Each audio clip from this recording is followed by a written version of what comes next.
A week or two ago, I was scrolling through the Mac gaming subreddit and a post caught my eye. It was a developer announcing their upcoming release of a new wave based arena FPS for M base Macs.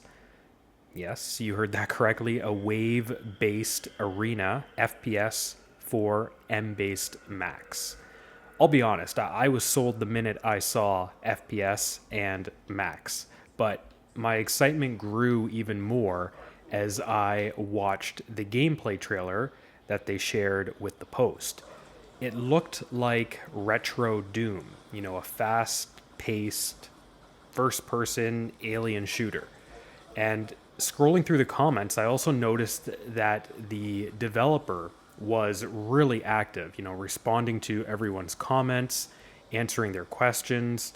The big one for me being, is it coming to the Mac App Store? Which it turns out the answer is yes, but unfortunately not at launch. I think I said this before, but I really dislike Steam. I dislike how cumbersome and unattractive and out of date the launcher is.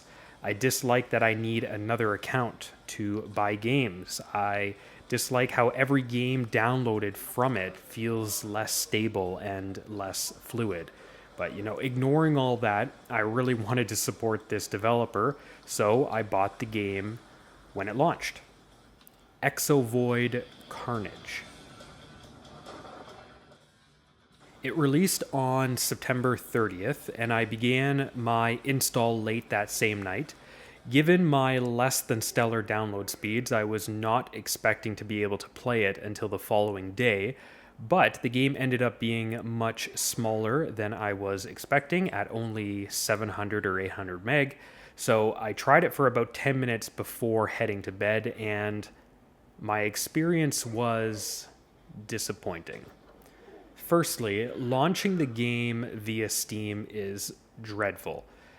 Even though the game is small and should load quickly, due to having to load Steam, I was spending time closing pop up notifications and advertisements. Then it had to check for updates and all the rest. It took a good minute or two to finally get the game open and ready to play.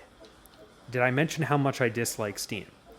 Secondly, my immediate impression from the launch screen was, this looks like an indie game. It looks a bit unpolished and did not appear to be running at a very high resolution. Perhaps that was just me getting used to the whole kind of retro look to it. That said, the music is excellent. Again, it reminds me of Doom. And thirdly, the settings. The title screen only has three buttons: play, quit game, and settings. Unfortunately, when trying to select any of these with my controller, I was not able to, which immediately had me concerned that controllers might not be supported. I used my trackpad to open the settings, and sure enough, the only controls shown are for mouse and keyboard. By this point, I was ready to give up and begin the refund request process, but I thought I had come this far, I might as well try it with the mouse and keyboard. I clicked on play, and the experience went from bad to worse.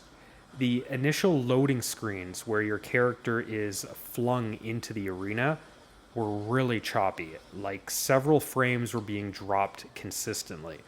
Even after I had landed in the arena and began moving around, the choppiness continued. Between it and trying to make sense of what was happening in the game, I was dead in a couple seconds, which quickly prompted a reload, and then I was flung back into the arena again. The choppiness continued, but I was committed to giving this a real go, so I moved around and started shooting wildly into the air.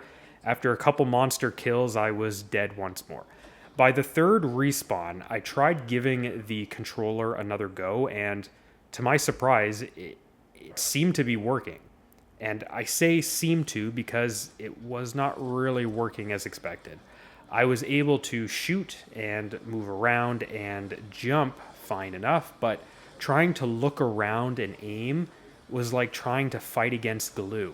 The aim sensitivity is so low that turning a 180 to fire at something behind you takes a good 10 seconds to perform when using a controller. And I was dead again and ready to call it quits. The next day, after I returned home from work, I was scrolling through the Mac gaming subreddit and noticed that the same developer had recently posted to share the launch of their game. Scrolling through the comments, one immediately caught my eye. Just tried it on my M1 Pro 16 inch and it runs really bad. 1440p is 15 FPS, my native resolution. 900p doesn't even hold 30 FPS, and there's no video settings at all. So it was not just me, though I was not sure how this individual managed to switch between 1440p and 900p as I saw no option for it. I did try loading the game via terminal with the Metal Performance HUD on so I could see what the resolution and frame rate it was running at, but that did not seem to work. Thankfully, though, the developer quickly responded to the comment on Reddit and determined that the cause of the choppiness was likely a memory leak, which appeared to be only occurring on Mac, not Windows. They ultimately said that they would get a fix out shortly, and sure enough, when I tried loading up the game, there was an update. And I can confirm that the game is now running much better after the update. So much so that I was actually able to get through a couple levels before dying. And I even did so with a controller, but only because I kept my back against the wall so that all the enemies were always in front of me. All in all, my experience with Exovoid Carnage has not been the greatest, but the passion and response from the developer is to be commended.